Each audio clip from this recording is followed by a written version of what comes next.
तो आदाब, नमस्कार, गुड इवनिंग, सत श्री अकाल। एक बार फिर आप तमाम लोगों का स्वागत है क्राइम तक की कहानी के इस एपिसोड में। उम्मीद है पूरी फैमिली अच्छी होगी, अपना ख्याल रख रही होगी।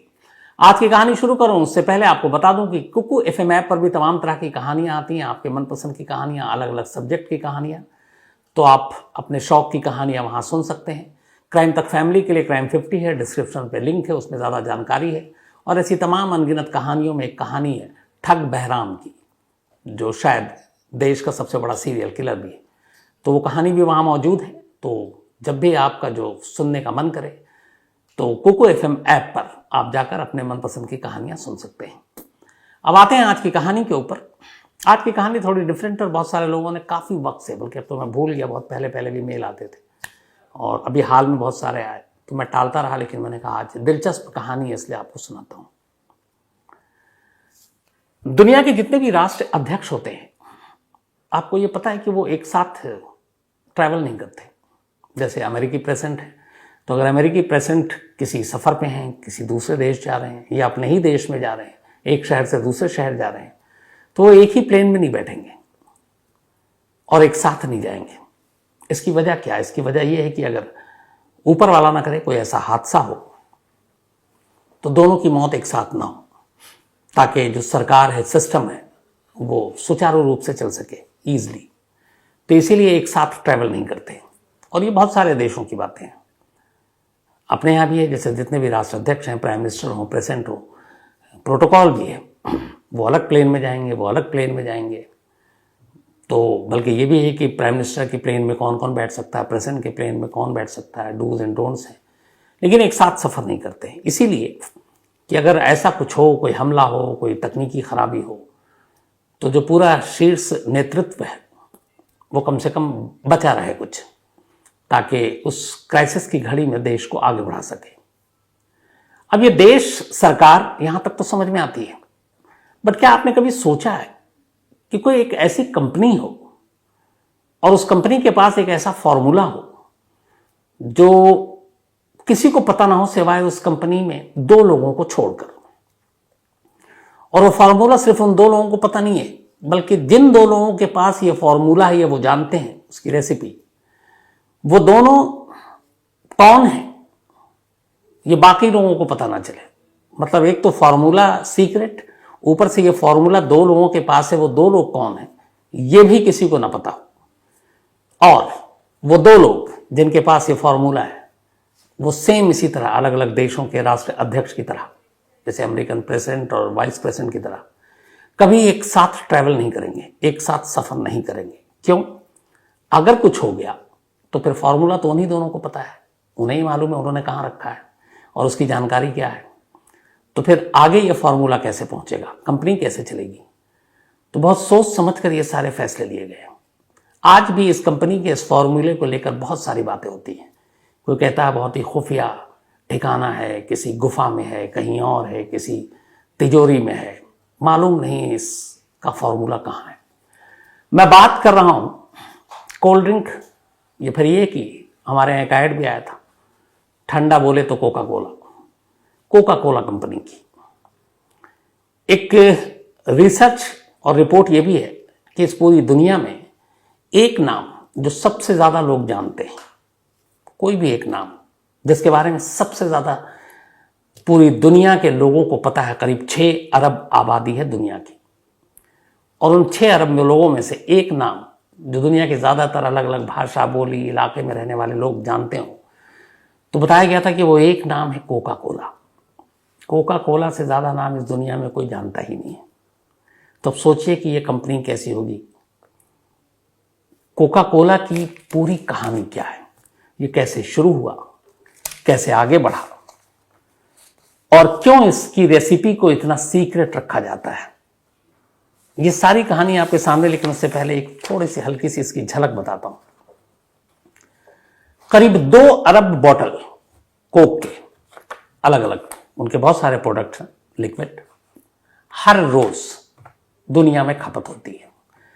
2 अरब बॉटल के करीब हर रोज मैन्युफैक्चर होता है, तैयार होता है, बनता है। सोचिए 2 अरब बॉटल, अगर उस हिसाब से देखें तो हर सेकंड करीब 19,500 करीब के आसपास बॉटल एक सेकंड में कोक के 19,500 बोतल तैयार होते हैं और पर डे 24 आवर्स में करीब 2 अरब बोतल बनते हैं।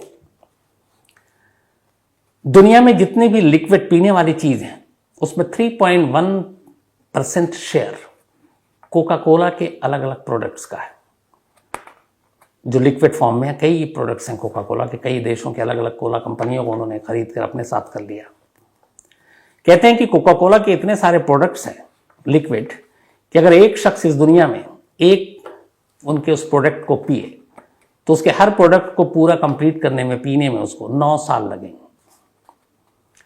अगर ये भी कहते हैं कि कोका कोला एक कंपनी ना होकर एक देश, एक कंट्री होता तो जो उसकी आमदनी और जीडीपी है पूरे दुनिया में उसकी रैंक 84 होती, लेकिन ये कंपनी है, सोचिए, देश नहीं है। दुनिया का हर चौथा इंसान कोका कोला पीता है, ये भी एक रिसर्च है। एप्पल और माइक्रोसॉफ्ट जैसी कंपनी दुनिया की सबसे अमीर महंगी कंपनियों में से एक, जो खूब ऐड देते हैं, इनसे ज़्यादा ऐड कोक देता है। और जितने बड़े आप टूर्नामेंट और वो देखिए कोका कोला, उसमें बहुत सारे थे। हालांकि इसी मुझे याद आया जो काफ़ी सोशल मीडिया पे भी था, रोनाल्डो जो फुटबॉलर सुपरस्टार प्रेस कॉन्फ्रेंस कर रहे थे, सामने कोक की बोतल रखी थी, उन्होंने हटा दिया था कि इससे सेहत खराब होती है, और पानी की बोतल रखा, जिसके बाद एक चलन हो गया, बहुत सारे लोगों ने रखना शुरू किया। अपने देश में तो खैर पान पराग और गुटखा बाकी चीज़ों के भी अपने बड़े बड़े सितारे जो हैं, फिल्मी सितारे, वो ऐड करते हैं। और यहाँ एक इतना बड़ा फुटबॉलर और वो कोक जैसी बड़ी और ताकतवर कंपनी के प्रोडक्ट को अपने सामने से हटा देता है, और हटाता है उसके बाद अगले कई दिनों तक उनका शेयर जो है बुरी तरह से गिर जाता है। कहते हैं कि इसी कोका कोला की वजह से एल्युमिनियम की डूबती हुई पूरी जो इंडस्ट्री थी वो वापस जिंदा हो गई। अब कहेंगे कोक का एल्युमिनियम से क्या लेना देना, तो उसकी वजह ये है कि कोक ने पहले अपने बॉटल, कोक का अपना एक बॉटल है, बाद में वो केन लेकर आए थे, और केन एल्युमिनियम की है, और उसके बाद अब जिसके 2 अरब प्रोडक्ट हर दिन है, तो एल्युमिनियम की इंडस्ट्री वापस फिर से जम गई। तो ये तो कुछ खासियत है। लेकिन अब सवाल ये है कि आखिर ये कोका कोला की शुरुआत हुई कैसे। ये इत्तेफाक से शुरू हुई, और एक अमेरिका के घायल फौजी ने सबसे पहली बार कोका कोला की एक तरह से उसका ख्याल आया और उसने इसकी बुनियाद रखी। कहानी बड़ी दिलचस्प है। अमेरिका में 1865 के आसपास सिविल वॉर चल रहा था। अमेरिका अपने अंदर गृह युद्ध में अपने ही लोगों से लड़ रहा था 1865 में, और तब वहां पे उनका एक फौजी था, लेफ्टिनेंट कर्नल, जिसका नाम था, इस लेफ्टिनेंट कर्नल का, जो एक जंग में, उसी सिविल वॉर के अंदर अलग अलग लड़ाई हो रही थी, तो उसमें ये घायल हो गया था। जॉन पेम्बरटन एक लेफ्टिनेंट कर्नल अमेरिकी आर्मी का, सिविल वॉर के दौरान लोगों को कंट्रोल करने में वो जख्मी हो गया। जख्मी के बाद उसका ऑपरेशन हुआ, लेकिन दर्द गया नहीं, उसे बड़ी तकलीफ होती। अब उस तकलीफ से निजात पाने के लिए एक तो उसे आर्मी छोड़ना पड़ा, उसने ड्रग्स का सहारा लेना शुरू किया। ड्रग्स का वो ड्रग्स लेता तो उसे लगता कि अब दर्द कम हो रहा है, ड्रग्स के नशे की वजह से। अब धीरे धीरे ड्रग्स ने उसके दर्द को कम करने का उसको एहसास दिलाया, लेकिन अब उस चक्कर में उसने इतने ड्रग्स लेने शुरू किए कि अब ड्रग्स का भी असर नहीं हो रहा था। तो उसने सोचा कि अब क्या ऐसी चीज निकालूं जिससे कि वापस मुझे पेन ना हो, तकलीफ ना हो, दर्द ना हो। अच्छा, ये बंदा पहले एक फार्मेसी में काम करता था, वहां एक रिसर्चर था अमेरिकी आर्मी ज्वाइन करने से पहले, पेम्बरटन। तो ड्रग्स का असर धीरे धीरे, क्योंकि कोई भी चीज आप ज्यादा लेते हैं उसका असर कम हो जाता है, उसने ड्रग्स इतने लिए अपने दर्द को दूर करने के लिए कि अब ड्रग्स ही बेकार होने लगा। तो उसने कहा कुछ नया ईजाद करते हैं। चूंकि वो एक फार्मेसी में काम कर चुका था, रिसर्चर था, अब उसने नया प्रोडक्ट बनाने की सोची, कुछ ऐसी चीज जिसको पीने से, खाने से दर्द का एहसास ना हो। अब उसने बहुत सारे ऐसी रिसर्च करना शुरू किया। इसी दौरान में उसको एक साथी और मिला जिसका नाम था फ्रैंक रॉबिन्सन, और इन दोनों ने मिलकर अब एक केमिकल कंपनी शुरू की अपनी, चूंकि फार्मेसी का एक्सपर्ट भी था। और यहाँ पे उसने अलग अलग तरह के तमाम लिक्विड और ये वो सारी चीज़ों पर रिसर्च बनाना शुरू किया। टेस्ट करता फेंकता गया।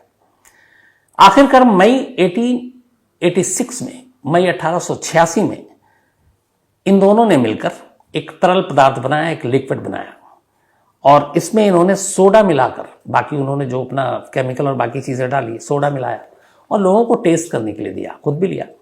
अब लोगों ने टेस्ट किया तो उन्हें अच्छा लगा, उन्होंने कहा कि चलो ये तो ड्रिंक पसंद आ गई। अब ये शुरुआत थी।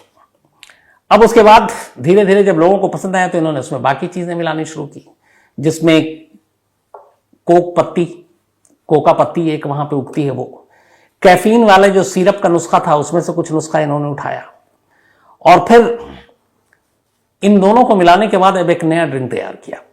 और तब पहली बार फ्रैंक ने ही इस ड्रिंक का नाम रखा कोका कोला, क्योंकि ये कोरा अखरोट के कोका पत्ती को इसमें मिलाया था, तो वहां से उन्होंने कोक उठाया और इस प्रोडक्ट का नाम रखा कोका कोला। अब इन्होंने कोका कोला तो बना लिया, इसके बाद लोगों को कहा कि भाई आप खरीदो। जो शुरुआती इन्होंने ली, तब ये ग्लास में बेचते थे खुद ही, बॉटल प्लांट तो था नहीं, खुद ही बनाते थे बाल्टी या किसी चीज में और बेचते थे। तो 5 सेंट एक ग्लास के चार्ज करते थे उस जमाने में, और लोगों ने लिया। फिर 8 मई 1886 को पहली बार अमेरिका में एक जैकब फार्मेसी इन्होंने जो खोला, उसकी दुकान पर कोका कोला को बेचा गया। 8 मई 1886 को फर्स्ट टाइम यहां से कोका कोला का जन्म हुआ। लेकिन जन्म तो हो गया, पर कोका कोला अभी वैसी मशहूर और वैसे कोई था नहीं, क्योंकि ये ग्लास के हिसाब से बेच रहे थे, नया नया टेस्ट था, कुछ लोगों को पसंद आए, कुछ को नहीं आए, और इनके अच्छे खासे केमिकल बाकी चीजों में खर्च हो रहा था। तो पहले साल इनके सिर्फ पर डे करीब 9-10 गिलास बिकती थी, हर दिन 9 से 10 गिलास बस। तो अब 9 से 10 गिलास 5 सेंट के हिसाब से जोड़ लीजिए आप, करीब बहुत ही कम। और जबकि पहले साल फिर भी इतना बेचने के बाद इन्होंने पूरे 365 दिन में अराउंड $50 का प्रॉफिट कमाया, $50 पहले साल में 1886 में। लेकिन ये बड़ी रफ्तार स्लो थी, सुस्त थी, इन्हें लगा कि ये ऐसे कब तक चलेगा। अब इसके बाद 1887 आ गया। 1887 में अब ये जो फार्मूला बनाया था कायदे से पेम्बर्टन और उसके साथी फ्रैंक ने, उन्हें लगा कि बड़ी मेहनत भी है, बिक्री भी नहीं है, इतने पैसे भी नहीं है कि इसका वो प्रमोट करें, इसको ऐड वैड थे, ये सोचा भी नहीं था। तो 1887 आ गया, 1 साल पूरे हो गए इन लोगों को अपना कोका कोला छोटी छोटी दुकान पे ग्लास में बेचते हुए। लेकिन फिर ये फार्मूला इन्होंने अपने पास रखा नहीं, उनको लगा कि इतना हमारे पास ना फंड है ना पैसे हैं कि हम इसको बड़े पैमाने पे कर सकें। तो आखिरकार अटलांटा के एक बिजनेसमैन ने 1887 में सिर्फ $2300 $2300 देकर यह फार्मूला इन दोनों से खरीद लिया। कोरा पत्ती, उसके अंदर कुछ और जो मिलाते थे, केमिकल मिलाते थे। तो इस अटलांटा के बिजनेसमैन ने, जिनका नाम था ग्रिक्स कैंडलर, उन्होंने पेम्बर्टन और फ्रैंक से कहा कि तुम हमें दे दो, अब हम करेंगे, और सिर्फ $2300 $2300 में अब अटलांटा के इस बिजनेसमैन ने इसको अपना खरीद लिया। खरीदने के बाद अब उसने बड़ा तरीका अपनाया, वही जो अंग्रेजों ने हमारे देश में किया था। जब अंग्रेज यहाँ आए थे हमारे पास, पहले हम लोग चाय नहीं पीते थे, चाय के आदी नहीं थे। अब अंग्रेज चाय लेकर आए, बट उन्होंने लगा कि कौन पिएगा, खरीदेगा, महंगा है, तो उन्होंने पहले लत लगवाई। हर बड़े शहरों में, गांव कस्बों में, चौराहों पर बड़े बड़े बर्तन में वो चाय बना के रखते और लोगों को मुफ्त पिलाते थे कि आओ चाय पियो। लोग चाय पीने लगे, धीरे धीरे उनको चाय की आदत होने लगी। जब आदी हो गए तो फिर अंग्रेज ने वही अपनी चाल चली, उन्होंने कहा अब मुफ्त में नहीं देंगे, अब तो पैसे दो और चाय पियो। तो अब आदी हो चुके थे लोग, तो उन्होंने कहा चलो भैया पैसे दे के ही पिएंगे। तो अटलांटा के इस बिजनेसमैन ने सेम फार्मूला अपनाया। उसने ये फार्मूला खरीदा कोक का, उसने इस कोक को बनाने के लिए सब कुछ तैयार हो गया, लेकिन उसने कहा कि इसकी मार्केटिंग बहुत जरूरी है। मार्केटिंग के लिए और लोगों को लत लगाने के लिए पहले उसने कहा कि मुझे नुकसान उठाना पड़ेगा तो उठाऊंगा। इसके बाद इसने फ्री कोक के ड्रिंक्स के कूपन बांटने शुरू कर दिए लोगों में कि आओ ये कूपन दिखाओ और कोक फ्री पियो। अब लोगों ने धीरे धीरे पिया, उनको उसका टेस्ट, स्वाद अच्छा लगने लगा। जब अच्छा लगने लगा तो धीरे धीरे मशहूर होता गया। फ्री की चीज किसको पसंद नहीं है। तो भाई ने खूब डॉलर लगाए, इसमें कूपन बांटे, फ्री सबको पिलाया। अब उसके बाद यहां से कोक मशहूर होना शुरू हुआ कि एक अलग कोल्ड ड्रिंक आई है, उसका टेस्ट बहुत अच्छा है। इसके चलते चलते इसके बाद अगले मतलब 87 की बात है, 90 सिर्फ 3 साल में अटलांटा के इस बिजनेसमैन ने कोक की लत लगा दी अमेरिका को, दूसरे शहरों तक पहुंचकर।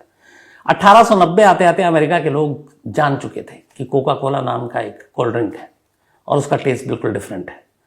तो वो पीने लगे। बल्कि उस ज़माने में ये भी था कि बहुत सारे लोग कोल्ड ड्रिंक या कोका कोला सिर्फ इसलिए पीते थे, उन्हें लगता था कि इसके पीते ही सर का दर्द गायब हो जाता था, थकान दूर हो जाती है। तो कई लोगों को लगता था ये कोक मेडिसिन के तौर पे काम कर रहा है, उनके जहन में ये बात थी। और इसलिए जब भी उन्हें सर दर्द होता, थकान होती, वो एक बोतल खरीदते और कोक पीना शुरू कर देते। यहीं से रफ्तार पकड़ी कोक ने। इसके बाद बहुत सारे फिर अलग अलग लोग आते गए और कोक ने अपनी कंपनियां शुरू की। फिर अमेरिका से बाहर निकला, अमेरिका के बाहर उन्होंने बेचना शुरू कर दिया और ये सिलसिला चलता रहा। इसमें एक दिलचस्प कहानी ये थी कि 1919 में 1919 में कोक को लॉन्च हुए हुए करीब अब 30 साल हो चुके थे, मतलब पॉपुलर हुए हुए। एक दूसरी कंपनी जिसके ऑनर थे अर्नेस्ट वुडरफ, तो इस कोक की कंपनी को खरीदने का फैसला किया अटलांटिस के उस बिजनेसमैन से। अब इसके लिए लेकिन उन्होंने पैसे चाहिए थे। उन्होंने बैंक में लोन के लिए अप्लाई किया कि मैं कोक कंपनी खरीद रहा हूं। तो बैंक वालों ने कहा कुछ गिरवी रखी। तो उन्होंने कहा कि गिरवी रखने के लिए तो कुछ है नहीं। इन्होंने क्या किया कि ठीक है, वो जो कोक की रेसिपी है, सीक्रेट रेसिपी जिससे बनता, उसकी एक ही कॉपी थी उस वक्त। उन्होंने कहा कि हम ये रेसिपी गिरवी रख रहे हैं, और बैंक मान गया और उस रेसिपी को गिरवी रखा और लोन दिया। 1925 में 19 में ये लिया था। 6 साल के बाद उन्होंने उस रेसिपी की गिरवी को वापस छुड़वा लिया क्योंकि पैसे इतने कमा रहे थे। उसके बाद फिर ये रेसिपी कहीं रखी नहीं गई। आखिरी खबर यह है कि 2011 में, अभी 11 साल पहले, इस कोक की रेसिपी को एक बहुत ही सिक्योर तिजोरी में रखा गया। अब सवाल यह है कि कोक की इस रेसिपी में ऐसा क्या है जिसको कोक वाले बताना नहीं चाहते, और इस रेसिपी को इतनी खुफिया तरीके से रखने का मकसद और मतलब क्या है। तो यहां जो मैंने आपको शुरू में बताया, इस कोक की पूरी रेसिपी में कुछ चीजें हैं, जैसे इसमें जो चीजें मिलाई जाती हैं, बाकी तो सब पता है कौन सा कंटेंट्स कितना है क्या है, लेकिन एक खास फ्लेवर और टेस्ट वो दुनिया में किसी को नहीं मालूम। अब कोक ने अपने बोतल का भी पेटेंट करा रखा, जो कांच की बोतल आती है, आपने देखा हो, उस तरह का बोतल फिर किसी और के नहीं, उन्हीं के नाम पे पेटेंट है वो। तो बहुत बार ये सवाल उठा कि कोक अगर अपनी रेसिपी को पेटेंट करा ले तो नुकसान क्या है, कोई यूज तो और कर नहीं सकता। लेकिन उसमें कई कानूनी अड़चन है कि एक खास मुद्दत के बाद फिर वो लोगों तक पहुंचेगा। इसी में कहानी ये भी है कि इंडिया में कोक 1952 में आ गया था, लेकिन फिर 77 में इमरजेंसी के बाद जब सरकार आई तो कोक ने हिंदुस्तान छोड़ दिया था।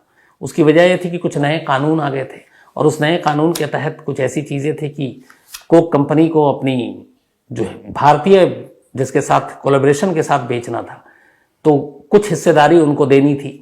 और फिर उसी लाइसेंस के तहत उनको, जब लाइसेंस यहाँ पे वो भेज रहे हैं सब कुछ, तो उनको ये रेसिपी का फार्मूला भी बताना था। तो कोक ने कहा कि हम अपनी रेसिपी का फार्मूला तो नहीं बताएंगे, देश जरूर छोड़ देंगे, और उन्होंने इंडिया छोड़ दिया। फिर वापस 90s में आए थे कोक। तो कहते हैं कि कोक की जो रेसिपी है, वो रेसिपी की वजह से ही कोक का टेस्ट है। और कोक जितने भी मालिकान हुए अब तक, जिसने खरीदा वो रेसिपी के आगे देता गया, और इस रेसिपी को वो बहुत ही खुफिया तरीके से रखते हैं। और सिर्फ 2 लोग ऐसे होते हैं जो फाइनल उसमें क्या डालना है वो निकलता है और वो जाता है, और वो किसी को पता नहीं होता है। और हर बार ये होता है कि 2 ही लोग होंगे जिनको इस रेसिपी के बारे में पता होगा कि ये रेसिपी कहाँ है, कहाँ रखा हुआ है, इसमें क्या है। और वो 2 लोग कौन होंगे? ये होंगे कंपनी के ही। अब मालिकान के घराने के होंगे या क्या, लेकिन कंपनी के होंगे। लेकिन वो 2 कौन होंगे उनको भी खुफिया रखना पड़ेगा कि उनके नाम नहीं जाहिर होंगे कि इन दोनों को रेसिपी पता है, कि क्या पता कल किडनैप हो जाए, कुछ और हो जाए। दूसरा, ये दोनों कभी एक साथ सफर नहीं करेंगे। तीसरा, अगर इनमें से किसी एक की मौत हो जाए तो इन दोनों को कहा जाता है कि आप अपना उत्तराधिकारी पहले चुन लो, कि अगर आपको कुछ हो गया तो आपके बाद ये रेसिपी किसके पास जाएगी। तो अपना उत्तराधिकारी चुन लेते हैं पहले ही मरने से, और फिर ये रेसिपी उनको आगे पास कर दी जाती है। तो इस तरीके से इस रेसिपी को ये आगे पीछे करते रहते हैं। अब जब ये इंडिया में आया कोक, उसके बाद चला गया, फिर 90s में आया। कोक ने ये किया कि हर दुनिया में जो अलग अलग लोकल प्रोडक्ट्स होते हैं, जैसे अपने यहाँ बहुत सारे प्रोडक्ट थे, आपको याद होगा कैंपा कोला पहले अपने यहाँ बहुत चलता था। 77 के बाद जब कोक लौट गई, यहाँ से हिंदुस्तान छोड़ दिया, तो ये इन सब की भरमार थी। और उस वक्त एक बहुत मशहूर था कोका कैंपा कोला, मुझे याद है कनॉट प्लेस में उसका एक बिल्डिंग भी है, प्लांट भी है, बल्कि मैं गया हूँ कई बार, क्योंकि एक मेरे दोस्त हैं, उनके फादर वहाँ काम करते थे। तो कैंपा कोला था, थम्स अप, ड्यूक, यहाँ तक कि उस वक्त कहते हैं कि गवर्नमेंट की तरफ से भी एक कोल्ड ड्रिंक लॉन्च की गई थी और उसका नाम था 777। तो 777 भी था, हालांकि वो चला नहीं, लेकिन बाद में जब कोक कम बैक करती है 90s में यहाँ, तो कोक का यही है कि मार्केट पे कब्जा करने के लिए छोटी मोटी जो कंपनियां हैं वो तो हटेंगी। तो कैंपा कोला को कोका कोला ने खरीद लिया और अब वो अपने ब्रांड से सब कुछ बेचने लगी। तो आज भी कोका कोला दुनिया के सबसे बड़े जो कोल्ड ड्रिंक है, तरल पदार्थ बेचने वाली कंपनी, उनमें से एक, सबसे ज्यादा कमाई करने वाली और दुनिया के सबसे ज्यादा देशों में सबसे ज्यादा लोगों तक पहुंच रखने वाली कोई एक प्रोडक्ट वो कोका कोला है।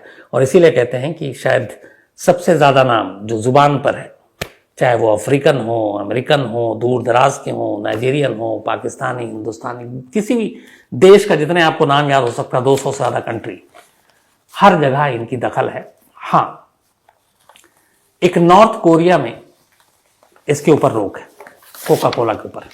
तो नॉर्थ कोरिया में कोका कोला नहीं बेच सकते आप। और इसके अलावा एक और देश है, दुनिया में सिर्फ 2 ही देश हैं जहां पे कोक पे बैन है, एक नॉर्थ कोरिया और दूसरा क्यूबा। यहां पे कोका कोला आप नहीं पी सकते और ना आप बेच सकते। अब उसकी अलग अलग वजह है, लेकिन यही 2 ऐसे देश हैं। इसके अलावा बाकी पूरी दुनिया में कोक का नाम, मुझे लगता है कि जितने आप लोग कभी ना कभी कोल्ड ड्रिंक जरूर पियोगे। हालांकि बाद में ये होता है बात कि कोल्ड ड्रिंक कम पियो, बच्चों को हम लोग दूर रखते हैं, बहुत चीज़ें हैं क्योंकि सेहत से खिलवाड़ भी है, तो ये फैक्ट है। तो वैसे भी कोल्ड ड्रिंक कम पीनी चाहिए। ये मैं सिर्फ इसलिए कह रहा हूँ कि कोक की कहानी सुनानी थी, ऐसा ना लगे, तो मैं खुद कह रहा हूँ कि पानी सबसे बेस्ट है, पानी पीजिए। कोका कोला हो चाहे फिर कोई भी कोला हो, कोशिश करें कि ना ही पिए तो बेहतर है, क्योंकि जो चीज़ सेहत के लिए अच्छी नहीं, फिर उससे क्या आप पीना। तो आज कहानी में इतना ही, बताइएगा ज़रूर, क्योंकि आप लोग बहुत सारे लोग इसकी एक तो फरमाइश की थी, फिर कहते थोड़ा डिफरेंट कहानी सुनाए। और हाँ, एक बात और बता दूं उससे पहले, जो बिहार में 4 लोग लास्ट ट्यूसडे को करीब 28 किलोमीटर तक गोलियां चलाते हुए गए थे, 10 लोगों को गोली मारी, 1 की मौत हो गई, उन 4 को बिहार पुलिस ने पकड़ने का दावा किया है और ये कहा है कि ये दहशत फैलाने के लिए ऐसा कर रहे थे। लेकिन बहुत सारे सवाल जर्नलिस्ट ने पूछा तो बिहार पुलिस के पास उन सवालों के भी पुख्ता जवाब नहीं थे। और उनकी प्रेस कॉन्फ्रेंस को देख के मुझे ऐसा लगा कि शायद अभी खुद उन्हें ही पता नहीं है कि इन सब का मकसद और मतलब क्या था, ये पूरी तरह से क्या है, क्यों कर रहे थे। शायद अभी गिरफ्तार हुए, पूछताछ हो, उसके बाद उन्हें वक्त मिले तो बताएं। लेकिन अभी आधा अधूरा खुलासा हुआ और लाइन में एक यही है बिहार पुलिस का कि ये सिर्फ दहशत फैलाने के लिए कर रहे थे। बाकी अभी जो खबरें निकल कर आएंगी तो डिटेल आपको जरूर बताऊंगा। बट आज की कहानी खत्म करूं उससे पहले वही अपना सिलसिला। आज आकाश साहू छत्तीसगढ़ से, इनका जन्मदिन है, तो हैप्पी बर्थडे आकाश। प्रीति मानखेड़े, इनका भी आज बर्थडे है, तो हैप्पी बर्थडे प्रीति। और अश्वनी भावसार जी ने भेजा है। साथ ही पायल बेन हिरेन भाई भदार का, अच्छा खासा नाम है इनका, लंबा चौड़ा, पर मुझे लगता है पायल बेन इनका नाम ठीक है। तो पायल बेन जी हैप्पी बर्थडे। और ये हिरेन भाई इनकी वाइफ हैं, तो बहुत बहुत बधाई एंड हैप्पी बर्थडे। और राजकोट से हैं। और एक और बात भी है, पायल बेन, अरे नमस्कार, मैं तो भूल गया, इन्होंने लिखा है कि ये राजकोट सेंट्रल जेल में है, पोस्टेड है। तो कभी आया अगर राजकोट सेंट्रल जेल तो पायल बेन जी आपसे जरूर मुलाकात होगी। एडवेंचरस नौकरी होती है जेल के अंदर की, तो कभी मुलाकात जरूर होगी। कृष्ण चौधरी, बल्कि कृष्णा चौधरी जी, इनका भी आज जन्मदिन है, हैप्पी बर्थडे कृष्णा जी। और ये वीर चौधरी जी की पत्नी है। साथ ही आयुष पौडेल, इनका भी आज बर्थडे है, ये नेपाल से हैं। और विकास पौडेल ने भेजा है, तो हैप्पी बर्थडे आयुष। अंशु गुप्ता सिसोदिया, बल्कि हाँ, अंशु गुप्ता सिसोदिया का भी आज जन्मदिन है, तो हैप्पी बर्थडे अंशु जी, आप हमेशा अच्छी रहें। और संजय सिसोदिया साहब ने भेजा है, हालांकि ये बर्थडे इनका कल है 17, लेकिन एडवांस में हैप्पी बर्थडे, ताकि भूल ना जाए, गलती ना हो जाए। तो हैप्पी बर्थडे अंशु गुप्ता एक बार अगेन। इसके अलावा जोईता दत्ता, इनका भी जन्मदिन है, तो हैप्पी बर्थडे जोईता। ये क्राइम तक फैमिली की पुरानी मेंबर भी हैं। और अभिजीत भौमिक ने भेजा है, उनकी वाइफ है ये, और साथ ही अनुभव और मृन्मयी ये उनके बेटे और बेटी हैं। तो हैप्पी बर्थडे। इसके अलावा शिवाजी निम्बालकर, इनका भी आज जन्मदिन है, हैप्पी बर्थडे शिवाजी। शिव कुमार भारद्वाज का भी जन्मदिन है, लेकिन कल था तो बिलेटेड हैप्पी बर्थडे शिव। और मुकेश त्यागी ने भेजा है, साथ ही सूरज सिंह राजपूत, इनका भी जन्मदिन है, तो हैप्पी बर्थडे सूरज। और सिद्धांत त्यागी ने भेजा है। रोशन झा, इनका भी आज बर्थडे है, तो हैप्पी बर्थडे रोशन। साथ ही डरबी श्रद्धा, इनका भी बर्थडे है, तो हैप्पी बर्थडे डरबी। और संतोष डरबी ने भेजा है। इसके अलावा जिया चोख, इन्होंने लिखा अभी 12 का एग्जाम दिया है, पर डे 10-12 कहानियां सुन लेती हैं। पता नहीं जिया, अभी तुमको पढ़ाई पे ध्यान देना चाहिए, इतना वक्त तुम अगर 10-12 कहानियां सुनोगे तो फिर बाकी क्या करोगे। और इनका एक सवाल है, मकतूल क्या है। तो मकतूल ये उर्दू का एक शब्द है। मकतूल मतलब जिसका कत्ल हुआ है, जैसे कातिल जिसने कत्ल किया, मकतूल जो मरा, जिसका कत्ल हुआ वो मकतूल। इन्होंने कहा रॉ CIA मोसाद स्पाई की कहानियां सुनाए, तो जल्दी सुनाऊंगा जिया। खुश रहो, अच्छी रहो। इसके अलावा रुपेश नायक हैं, एक स्टोरी की फरमाइश की है। परावी पाटिल, इन्होंने लिखा कि आप क्राइम की खबरें करते रहते हैं, सब कुछ, फिर भी इतना कूल हैं, और मैं तो क्राइम रिपोर्टिंग या करती नहीं, पर मुझे बहुत गुस्सा आता है। तो परावी गुस्सा से कभी कुछ होता नहीं है, अपना ही नुकसान होता है। तो कूल रहो, कूल रहना बड़ा आसान काम है। गुस्सा आए, पुराना फार्मूला, 1 से 10 तक की गिनती कर लो, न जाए तो फिर 10 की गिनती को आगे बढ़ाओ, 20 तक करो, फिर 30 तक करो, कम हो जाएगा। सावन, ये गुजरात से है, थैंक यू सो मच। अच्छा, इन्होंने वो देखा अभी इंडियन प्रेडेटर, इन्होंने कहा कि मेरा, उन्होंने नाम देखा, हाँ मैं उसमें क्राइम कंसल्टेंट हूँ, और एक चेहरा भी बीच में देखा था। नेक्स्ट नवंबर में एक सीरीज आएगा, उससे पहले मैं आपको जरूर बताऊंगा प्राइम वीडियो पे, पूरी डिटेल आने से पहले। इसके अलावा सावन, ये पडवी सावन जी थे। Mashook Alam, thank you so much, Prayagraj से हैं ये, आपके मेल के लिए और एक कहानी की फरमाइश की है। इसके अलावा फैसल, ये बोस्टन से हैं, thank you so much Faisal. और इन्होंने जो आपने सजेशन दी है उस पर अमल करेंगे, और साथ ही इन्होंने 2 स्टोरी की फरमाइश भी की है। जरीन खान, आपने जिस स्टोरी की फरमाइश की ऑलरेडी मैं सुना चुका हूं, इसी कहानी की लिस्ट में आपको मिल जाएगी। इसके अलावा लोपा मुद्रा, थैंक यू सो मच लोपा। अभय वर्धान, और इसके अलावा अभय वर्धान और कुमार गौरबिंदु, उन्होंने, और भी कई लोगों ने सवाल पूछा कि कल की सिंगापुर वाली कहानी में क्या पड़ोसियों से पूछताछ नहीं की थी पुलिस ने कि इन सबको खाना परोसा गया था। तो पड़ोसियों से पूछा गया था, उन्होंने कहा हमें खाना तो खिलाया गया था, पर हमें नहीं मालूम कि खाना क्या था, क्योंकि उसमें तो वेज था, सब्जी थी और करी थी, तो हमें कोई आइडिया नहीं। तो ये पूछताछ हुई थी। और दूसरा, एक लोगों ने पूछा बहुत सारे कि ये मुखबिर को कैसे पता चला कि डिटेक्टिव को उसने जाकर बताया कि दिसंबर में 84 में ऐसा एक मर्डर 3 भाइयों ने किया है। तो उस मुखबिर ने, इसलिए जो पुलिस का खबरी था वो कहीं बैठा हुआ था, और जहां पे ये तीनों बैठे हुए थे, ये लोग शायद ड्रिंक कर रहे थे, और उसमें उन्होंने उसका जिक्र किया, उसके कानों तक बात आई, और तब उसने जाकर आगे बताई थी बात। अक्सर जो कातिल या क्रिमिनल होते हैं वो हल्के फुल्के माहौल में या नशे में कई बार उगल देते हैं बहुत कुछ। यशपाल बिश्नोई, सही लिखा आपने यशपाल जी, आपके पूरा मेल पढ़ा मैंने ऊपर से नीचे तक, और आपकी बातों से सहमत हूं। आपकी इस बिरादरी और समाज में जो काम किया उससे भी सहमत हूं। तपन मजुमदार वेस्ट बंगाल की कोई कहानी सुनना चाहते हैं। इसके अलावा रोशन राज भी एक कहानी सुनना चाहते हैं। सिद्धार्थ चक्रवर्ती, थैंक यू सो मच आपके मेल के लिए। शाहनवाज आलम एक कहानी की फरमाइश की इन्होंने। गणेश यादव हैं। इसके अलावा जुबैर सुहेल हैं, बल्कि जुबैर शेख हैं। और सलमान खान हिरन शिकार केस की कहानी सुनना चाहते हैं, वो ऑलरेडी मैं सुना चुका हूं। तो आज कहानी में इतना ही है। अब आपसे मुलाकात होगी कल रात 9 बजे किसी नई कहानी के साथ। तब तक अपना ख्याल रखिएगा। Thank you very much.